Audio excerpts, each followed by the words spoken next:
Welcome to episode 93 of Enhancing Human Experience. In this episode, I'm going to share with you what I feel is the most important document you will ever read in your entire life. And I know that's a tall statement, but stick with me as we go through the show and you will see why it's so important as we get on into the episode. I'm even going to read the document to you because guess what? It's only one page. It's one page, it's super simple and super short. And I've mentioned this document before on my social media. If you follow me at gmarkphillips on Instagram, and I showed a picture of it, it's just, one of the best documents that I have ever discovered in my whole life. And you'll see why as we get into the episode here.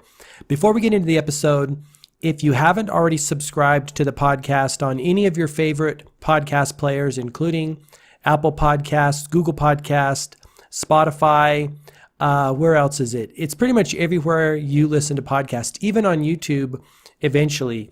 After about, a week to 3 weeks, I get these episodes up on YouTube so you can search them. If you're more into YouTube, you can subscribe to the channel at youtube.com/gmarkphillips. And find access to all these podcasts, including other stuff that I'm doing there. I do different things on each of the platforms in order to help you get more of what you want in life and share these best practices for business and for living. As we get into the episode here, I'm going to, talk about why I think this document is so important. Like I said, I'm going to read it to you, and then we're going to kind of look at how it fits in to the broader overall view of enhancing the human experience and some of the ways that you can use this document in your own life and kind of unpack it and put it to work. Because I got to tell you, as we get into this, you will see that this is not the way, the ideas that this document is, organized and the idea that it promotes is not the way that we are taught to live in the world. And you'll see what I mean in a moment. The other thing I want to remind you to do, if you haven't already, is check out the Focus and Flow store. These are products and apparel for conscious creators. And with Christmas coming up, why not get your people on your list, your family and friends, gifts that they will use and enjoy, and gifts that will help them get more of what they want in life. These are products and apparel with spiritual and metaphysical messages on them that remind the people on your list that they are infinitely creative spiritual beings having a human experience, that they have access to the God force flowing within them, and they can focus that creative power using their imagination and their feeling nature, right? The emotions and the vibrations that we all have access to manipulate, and they can bring about the experiences they want to have in life. Super powerful stuff. You can visit the store at focusandflowusa.com and check out all the products and apparel. I'm always adding new stuff, so check back frequently. And with just a couple weeks left before Christmas, get the people on your list what they really want, stuff they'll use and be able to enjoy the whole year round. Okay, the document in question, let's get down to the nitty-gritty here, what you came to the podcast to get. The document in question is called Pick Yourself by Seth Godin. And like I said, it is one page and it is super amazing. Now, before I read it, I want to tell you where you can find it, because you're going to want to print this off and put it somewhere you see every single day. You can find it by Googling Pick Yourself Seth Godin PDF.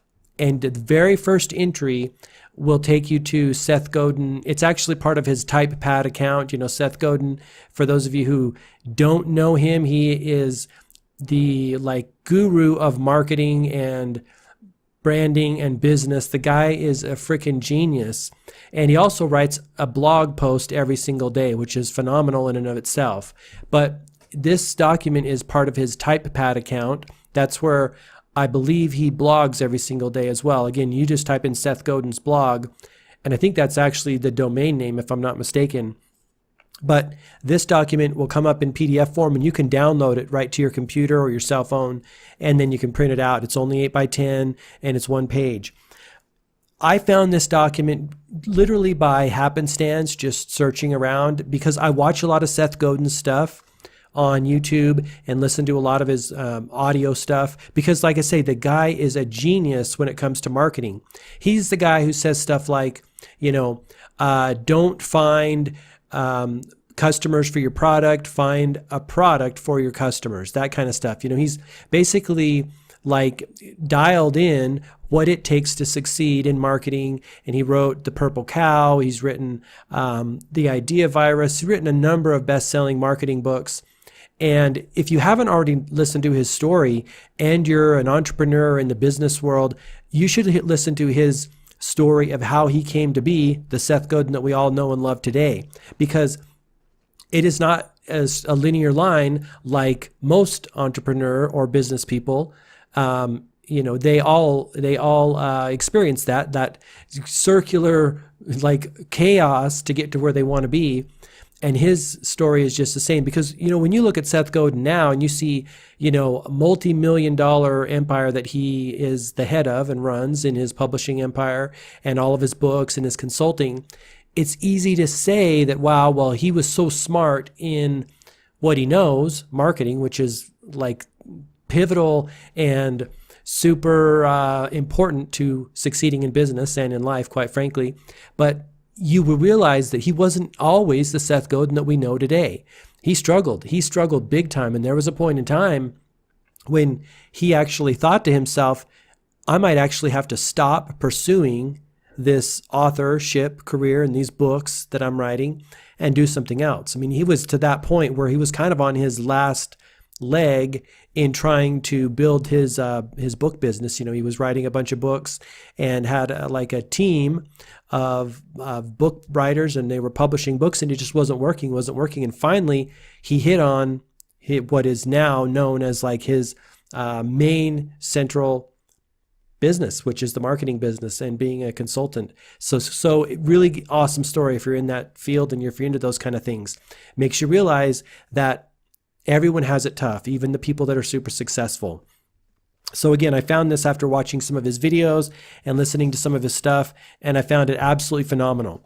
All right, I'm going to read it to you, and then we will kind of unpack it a little bit and talk about some of the other ideas that I see come off of this document and that can be used in the same way. Okay, the document's called Pick Yourself. Here we go. Authority. You want the authority to create, to be noticed, and to make a difference. You're waiting for permission to stand up and speak up and ship. Sorry, there's no authority left. Oprah has left the building. She can't choose you to be on her show because her show is gone. YouTube wants you to have your own show, but they're not going to call you. Dick Clark has left the building. He's not going to be able to get you a record deal or a TV gig because his show is long gone. iTunes and 100 other outlets want you to have your own gig now, but they're not going to call you either. Neither is Rodney Dangerfield or the head of programming at Comedy Central. Louis C.K. has famously proven that he doesn't need to the tyranny of a booker he picked himself. Our cultural instinct to wait to get picked, to seek out the permission, authority, and safety that comes from a publisher or talk show host or even a blogger saying, I pick you. Once you reject that impulse and realize that no one is going to select you, that Prince Charming has chosen another house, then you can actually get to work. The myth that the CEO is going to discover you and nurture you and ask you to join her for lunch is just that, a Hollywood myth. Once you understand that there are problems just waiting to be solved, once you realize that you have all the tools and all the permission you need, then opportunities to contribute abound. Not the opportunity to have your resume picked from the pile, but the opportunity to lead. When you take responsibility and eagerly give credit, doors open. When we grab a microphone and speak up, we're a step closer to doing the work we're able to do. Most of all, when you buckle down, confront the lizard, and ship your best work, you're becoming the artist that you are capable of being. No one is going to pick you. Pick yourself. The end. Isn't that amazing? Now, I don't know about you, but when I first read this, it was unlike anything I had ever read before. Literally unlike anything I'd ever read before. There's a lot of stuff out there in the entrepreneurial world and the business world talking about grinding and hammering away and facing the resistance and doing all that kind of stuff. But I'll tell you, I've never seen anything written like this before in such a concise way that cuts right to the heart of what we all have to do. The reason that most people haven't seen this document is because in our world, we're not taught to pick ourselves. From the day we're born, and especially once we get into public education and we get on that road, we are conditioned to wait for someone to pick us.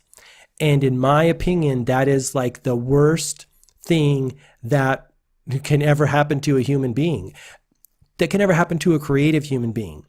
As you and I both know, human beings are infinitely creative. We came here to create. It's a natural tendency. It's just what we do, right? It's like hardwired into us to create, to turn thoughts to things, to make things happen, to create physical things, digital things, intellectual property. All these things come through us, and it's natural and innate in us. But when we're waiting for someone else to give us the permission to create, it stifles all that. And we can become trained to wait for that authority. And sometimes you could live your whole life waiting for the authority. And you know what? No one's going to give it to you because they're too busy living their own life. And I don't think it's like a conspiracy. I'm not really into the conspiracy theory. I just simply think that it's conditioning. Someone, somewhere, way back in the day, started this process. And I don't necessarily want to think it was evil or whatever else, but it is really detrimental to creating health, wealth, and success in business and in life. And that's why this document is like an arrow shot right to the heart of that thing, and it kills it because we have to kill it. It's all about, we've all seen those bumper stickers, question authority, all that kind of stuff. And I've talked about that before. The biggest authority we have to question is ourselves, right? Even in the document here, he said, hey, authority is not going to pick you. You have to be the authority. You have to pick yourself. And when you do that and give yourself permission, because you're a spiritual being having this human experience, you came here to create, you don't need anyone's permission, but we think we need their permission because of that conditioning, right? And that social programming, which is really detrimental. Hopefully this hits home with you, and hopefully it kills that fictional authority in your brain that you're waiting for, whether it's a teacher to give you the permission to create, or a professor, or a job, like a business owner, or you want to get a job from someone, or whether you want to get into college, right?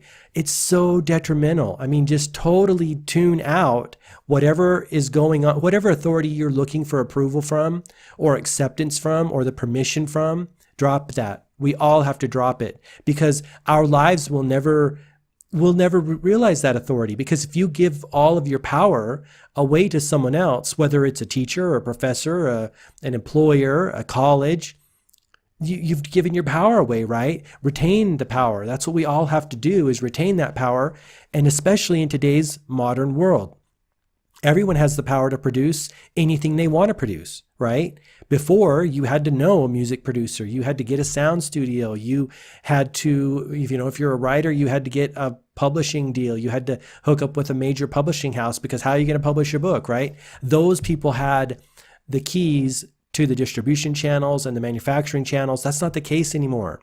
Nowadays, in the world we live in, we are really fortunate, and it's prime opportunity for people to pick themselves and do what they want to do, what they love, what they enjoy, and most importantly, what's in your heart to express, right? I'm a big believer in this idea that all of us come into the world with something to share, with something to express. So it's a certain talent and a gift and a vehicle for serving other people, but also for creating our own happiness and creating our own joy. And when you do that in the world, that's when life gets super awesome. But you have to pick yourself first.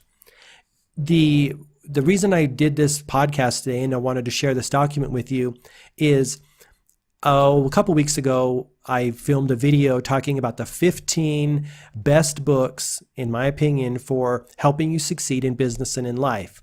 And that video is going to be coming up on my YouTube channel in probably a few days. I'm working on the blog post now for it, because I'm listing these out and writing a short blog post that accompanies that video. And in that video, this document is the very last thing that I share. And I tell people at the front of the video, I say, hey, stick around till the end, because all these books, which these are the best 15 books I've ever encountered in my whole life about winning the game of life and doing the inner game and also the outer game. We're talking about creating the mindset, the state of consciousness of success, but also marketing, business, branding, advertising, those types of books. And I want to call them like gurus, these gurus that have written these books that help us succeed in business and brand ourselves and advertise ourselves, because we do have to have that, right? It can't just be this inner game we play. Part of the fun is developing a business plan, developing a marketing plan, going out and implementing it, and then getting the feedback and tweaking and learning, because, that's part of the fun of life, is adjusting and pivoting and getting closer to our goal as we move into the physical world too, right? It's not just an inner game. It's not just an outer game. When we marry those two components, that's when life gets really awesome and really fun. Some people call it coming into alignment, right? You're being your authentic self. You're being in alignment with your higher self, your inner being, but you're also doing things that are unknown and that you don't have like true, let me try to think of this. You don't have all the answers, right? Life would be really boring if we had all the answers. It would be no fun at all, right? We'd have nothing to explore, nothing to figure out, no problems to solve, no fun to play. So it's both of those things. But at the end of that video, which will be coming out shortly, I talk about this document.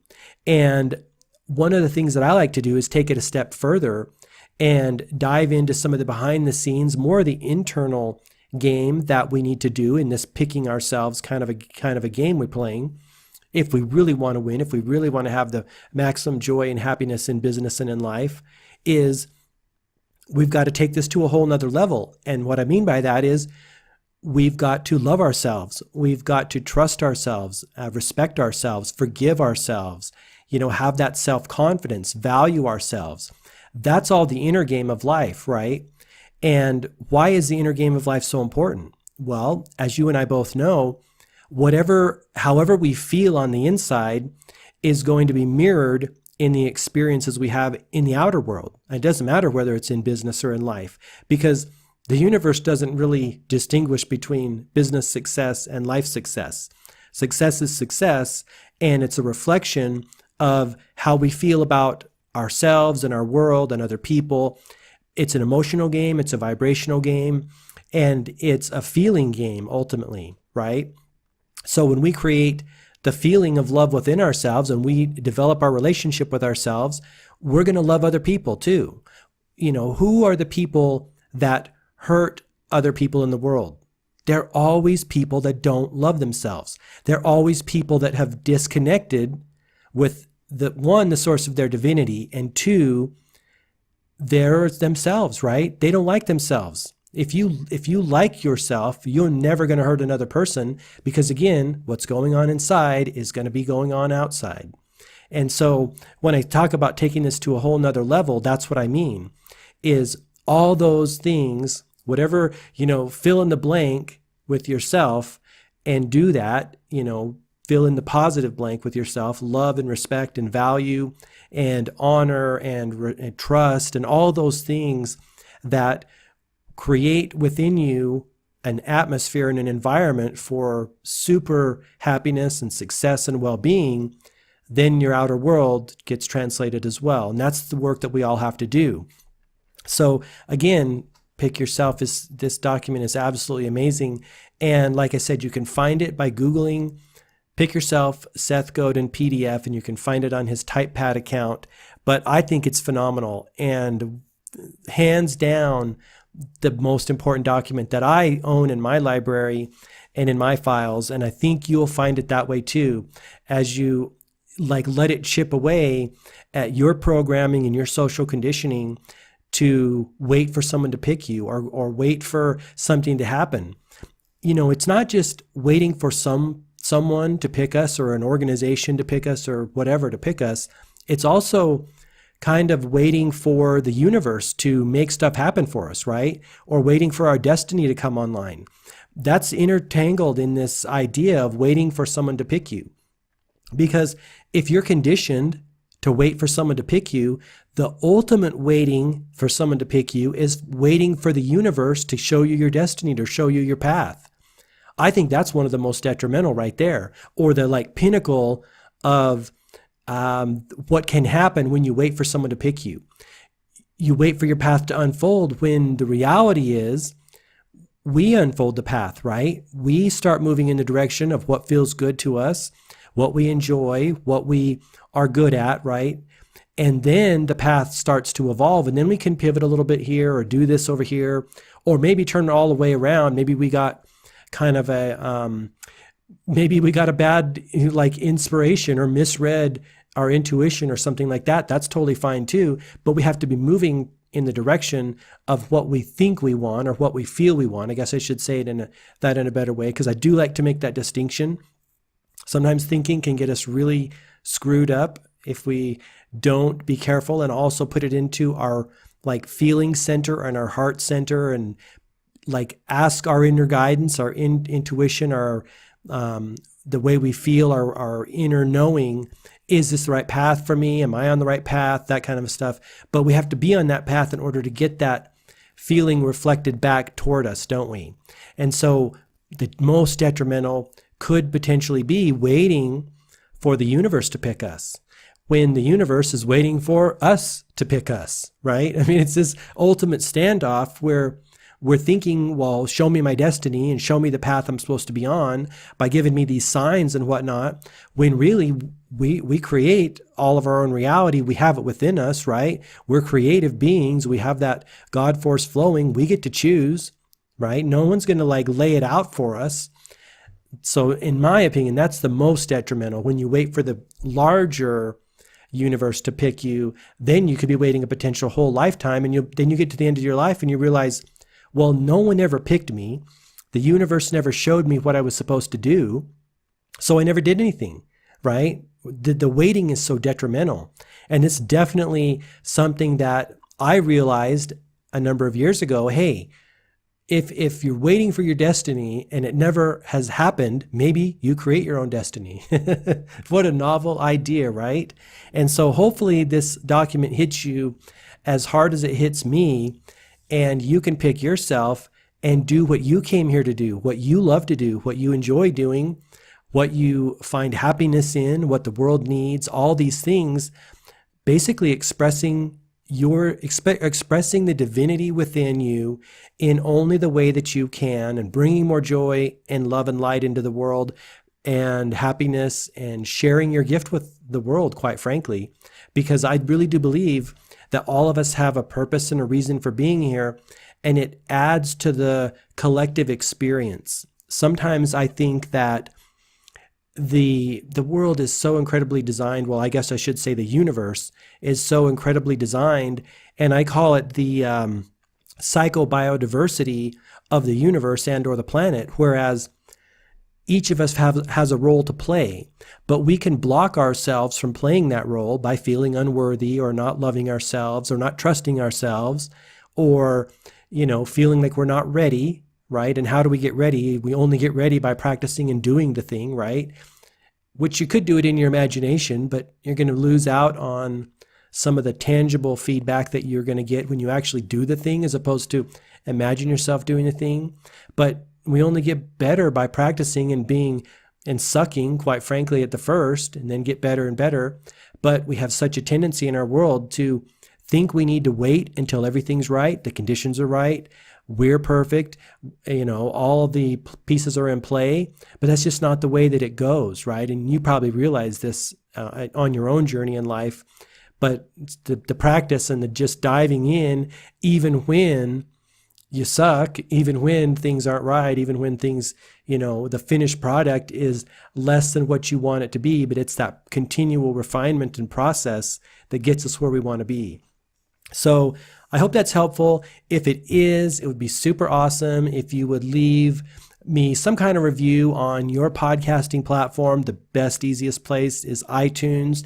That would be super awesome if you could leave a review, tell me what you think of the show.